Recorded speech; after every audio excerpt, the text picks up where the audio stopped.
Et si les fêlures de la Russie venaient de l'intérieur? C'est la question qu'on pose parce qu'un oligarque important brise la glace. Il dénonce une erreur colossale de Vladimir Poutine. Un de plus, on pourrait dire un de plus, parce qu'il y en a déjà eu. Non, pas un de plus. Parce qu'il a tenu une conférence de presse à Moscou, en plein Moscou, et que ses déclarations sont publiques et que visiblement, il n'a pas peur. Le détail, voici les indispensables avec Justine Fraissinet.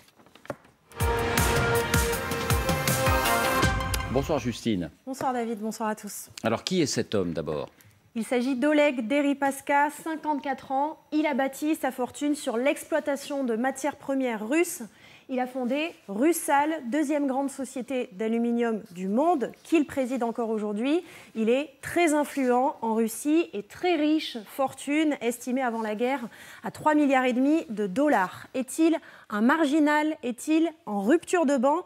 Eh bien pas du tout. Comme beaucoup d'autres oligarques, il est réputé proche de Poutine, voire à sa solde. Ce que veut Vladimir Poutine, Deripaska l'exécute. Ces images que vous voyez, elles datent de 2009. Il y a quelques années, les renseignements américains révélaient aussi qu'il prêtait de l'argent au président russe, information qu'il a toujours niée. Et hier, donc, il a brisé la loi du silence.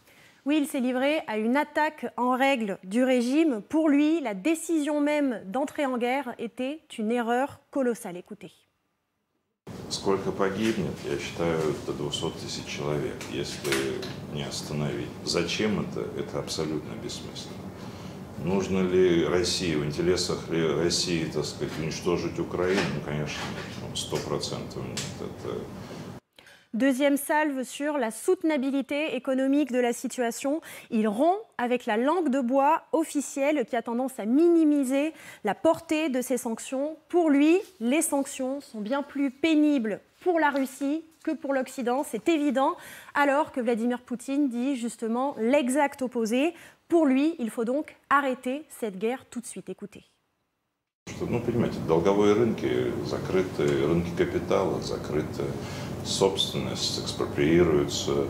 Понимаете, это great disruption не только для русской экономики, не только для европейской экономики. Но если это безумие будет продолжаться...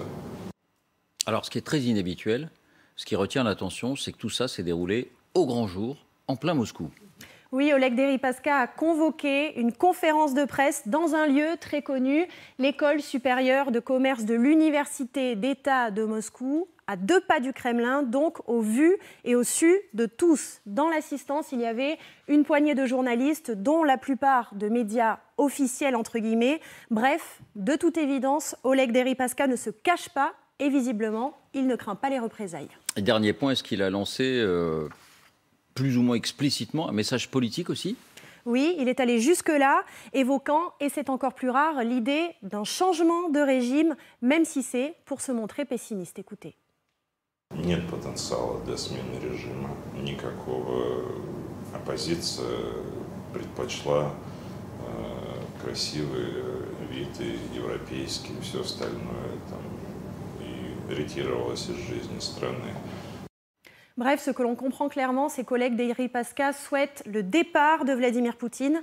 Un dernier mot, contrairement à d'autres oligarques qui ont critiqué le président russe, lui n'a pas quitté Moscou. On n'a pas d'informations pour l'instant sur les suites qui ont été données à cette conférence de presse. Merci Justine. Je me tourne vers vous, Elsa, d'abord. Vous connaissez bien Moscou, vous connaissez bien la Russie, vous connaissez bien le Kremlin. Est-ce que c'est le signe que quelque chose bouge à Moscou ? Alors, moi, je serais plus raisonnée, ou moins enthousiaste que l'analyse qui en a été faite, parce que ce n'est pas la première sortie d'Oleg Deripaska, elle est même plutôt en dessous des précédentes sorties qu'il a faites. Ah, on a bien regardé, on a vu qu'à un moment donné, il s'interrogeait sur les conséquences économiques de la guerre. Oui, mais tout à fait. Colossale erreur. Ce serait, détruire l'Ukraine serait une colossale erreur, ça c'est ce qu'il a dit. Anéantir l'Ukraine serait une colossale erreur. Il avait, au précédent, en février, dit que cette guerre apporterait 200 ans de malédiction à la Russie. Il avait dit plus tard que ça relevait du suicide collectif, et ça, c'était à l'époque de l'anniversaire de la naissance de Sakharov, parce qu'il était contre... il voulait souligner le risque d'une guerre nucléaire. Là, ce qu'il a dit quand même, et c'est aussi très important, c'est qu'à la fois, il est contre le programme de soutien économique qui a été instauré par Vladimir Poutine, et il recommande une libéralisation plus intense du marché. Il appelle surtout à la création d'un marché de la dette, et il a dit aussi qu'il était heureux de voir que l'économie russe s'en sortait mieux que prévu à son sens, puisqu'elle n'était pas morte du fait du capitalisme d'État, elle n'était pas morte non plus du fait de la criminalisation de l'économie, qu'elle s'en sortait plutôt pas mal, qu'à son sens, en 4 ans, elle retrouverait sa stabilité, ou en 8 ans, si l'État ne mettait pas en route ses réformes. Donc il a été critique, mais il est plutôt moins critique qu'il y a 3 mois, et puis il propose finalement qu'on suive sa recette. Il évoque un changement de régime en disant pour l'instant les conditions ne sont pas réunies. Il dit justement je ne vois pas en Russie de signe économique qui permettrait un changement de régime. Oui, mais c'est déjà ne serait-ce qu'évoquer ça. Non, ou alors on ne comprend rien à la Russie. On a du mal à comprendre parce que on nous décrit ça comme une chape de plomb. Et là, il y a une liberté de parole. Non, ça n'a jamais été une chape de plomb. Ça dépend du niveau d'acteur dont on parle. Et Oleg Deripaska, il fait partie des quelques ceux à qui Vladimir Poutine peut emprunter de l'argent, peut demander de mettre à disposition des fonds pour le régime. Oleg Deripaska, c'est un acteur colossal de la stabilité économique de la Russie et de ses succès mondiaux. Il est en droit de prendre des positions qui peuvent être critiques. Encore une fois, je pense que cette critique, elle prépare, elle témoigne du lutte entre conseillers économiques et d'une dissension au sein d'analystes russes qui proposent différents chemins pour lutter contre les sanctions européennes. François Hesbourg, j'imagine que jusqu'à 200 000 personnes mourront si ça ne s'arrête pas maintenant, cette guerre. Je pense que c'est complètement insensé. Enfin, on ne peut pas dire quand même que ça soit des louanges à l'égard de Vladimir Poutine. Non, ce ne sont pas des louanges. Mais d'abord, il n'a pas dit qu'il fallait changer le régime. Il dit exactement le contraire. Il dit en tout cas que cette guerre est complètement insensée. Non, mais attention, ce n'est pas tout à fait la même chose. Non, enfin... Le président Poutine a lui-même évoqué la possibilité de sa succession à l'automne dernier. Les sujets ne sont pas forcément... Ce ne sont pas les sujets qui sont forcément tabous. C'est qui les dit et comment ils sont dits. Et puis enfin, en ce qui concerne l'impact politique, est-ce que... dans la vie politique française ou américaine ou chinoise d'ailleurs, est-ce que le fait que quelque chose soit défendu politiquement par un oligarque, par un multimilliardaire, lui donne plus ou moins de crédibilité politique que s'il s'agissait de quelqu'un d'autre, issu par exemple de la société civile, qui en parlerait. C'est-à-dire là, ça donne à ces critiques de la crédibilité, vous voulez dire? Ça veut dire que ces débats-là sont en cours? Deripaska n'est pas exactement un homme auquel le russe moyen va facilement s'identifier. C'est le moins que l'on puisse dire. J'allais dire, chacun son métier. Si Bill Gates voulait faire de la politique, je pense que ça se passerait très mal.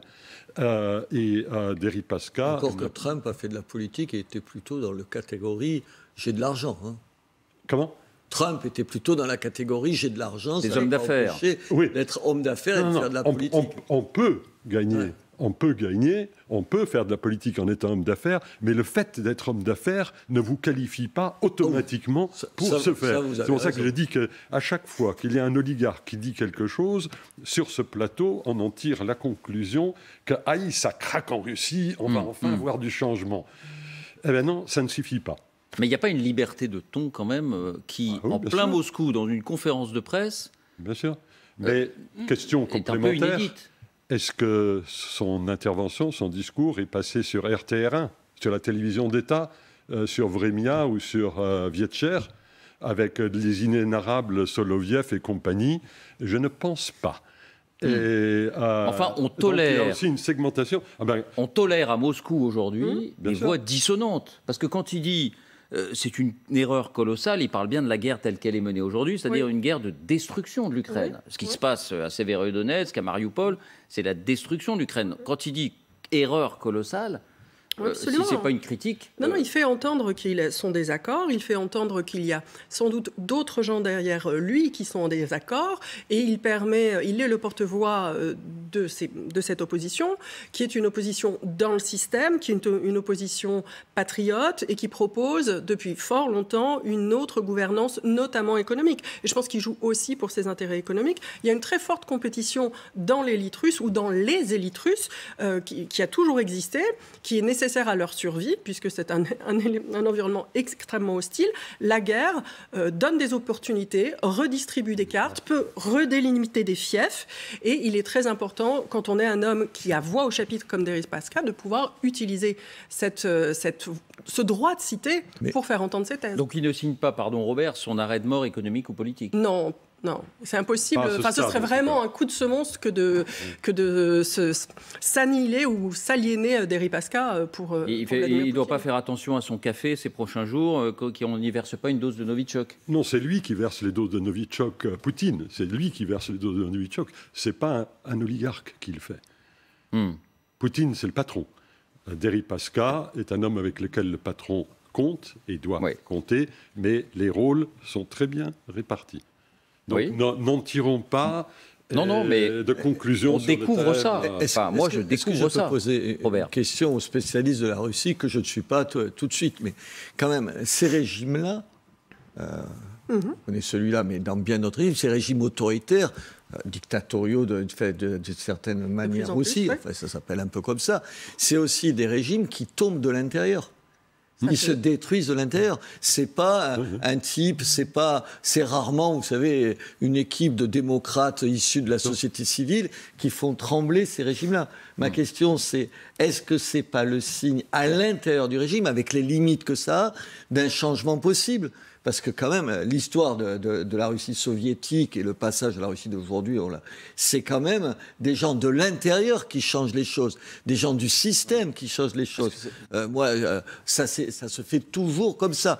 Alors, même si c'est un type soviétique, ma question, est-ce que même s'il y a les limites d'un type qui dépend du système, qui a peut-être pas envie que ça devienne une démocratie exemplaire et tout ça, est-ce qu'il peut pas être porteur d'une contestation dangereuse pour Poutine? Non, je crois pas. Je pense qu'il est porteur d'une contestation entendable, étant donné qu'il est un acteur extrêmement puissant du système, qui a prospérer sur le système, qui entend continuer à prospérer dans le système.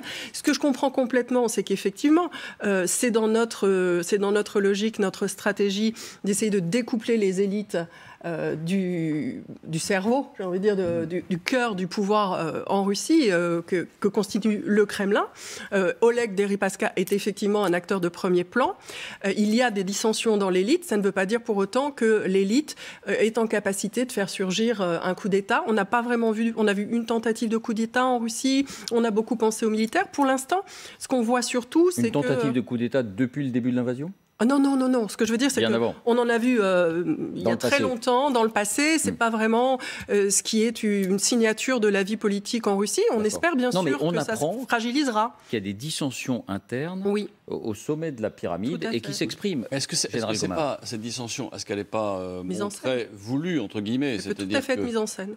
Est-ce que ce n'est pas une mise en scène? C'est-à-dire qu'on montre l'ouverture d'esprit, on montre que les critiques sont possibles, on montre que le régime est un peu ouvert, même s'il ne l'est pas. Colossale erreur en parlant de cette guerre telle qu'elle est menée. C'est le moyen de porter un programme. C'est la destruction de l'Ukraine qui est une colossale erreur. C'est ça. Oui, mais cette guerre est de fait une destruction. Oui. La manière dont elle est menée, et vous nous le dites, vous les observateurs, chaque jour, c'est que la manière dont elle est menée, avec une artillerie qui fait des confettis des villes ukrainiennes, c'est une destruction. Mais je pense que la vérité est sans doute un peu au milieu. C'est qu'à la fois, ça relève de la mise en scène. On ne peut pas imaginer que cette conférence de presse ait eu lieu sans que le Kremlin soit vraiment au courant et sans que ça ait été un petit peu balisé en amont avec l'administration présidentielle. En même temps, elle sert à faire passer des messages qui est, même ceux qui sont plutôt patriotes, préféreraient qu'on choisisse une autre stratégie. Il y a plusieurs stratégies qui étaient à l'œuvre et qui étaient en concurrence. Et donc, il y a ce message. Et pour Deripaska, c'est l'occasion de faire entendre où il se positionne et qu'il n'est pas le seul. Donc voilà, il y a une mise en scène, il peut y avoir un effet sur le système. Je rappelle qu'il y a une dizaine, et Romain Messi me le rappelait, il y a une dizaine d'oligarques qui ont été trouvés suicidés, entre guillemets. Non, ce n'étaient pas des oligarques, c'était quand même des cadres haut placés de Gazprom. Il y a quelques oligarques qui ont pris des positions, et il y a Tinkov, un banquier, qui a été obligé de quitter la Russie. Voilà, mais lui, il est toujours à Moscou. Un dernier mot, François. Comme toujours, il faut se demander à qui est adressée cette émission. Elle n'est pas adressée au peuple qui soutient, pour l'instant, d'après tous les indicateurs que l'on peut avoir, de plus ou moins bon gré, la guerre d'Ukraine.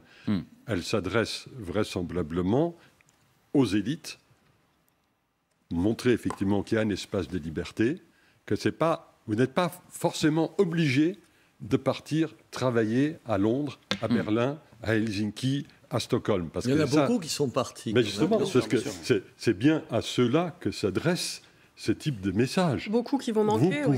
Vous pouvez vivre à Moscou et avoir des vues différentes sur des sujets X ou Y. Vous n'êtes pas sous une chape de plomb absolue. Et quant aux 200 000 morts, ces 200 000 morts russes et ukrainiens. Il n'est pas en train de dire que la politique de Poutine vis-à-vis de l'Ukraine est fausse dans ses objectifs. Il met en question la façon dont la guerre est conduite. On apprend qu'il peut y avoir des dissensions et un débat organisé, y compris sur la place publique en Russie. On apprend, tant mieux, on est là pour ça. Pour apprendre. Un public bien cadré.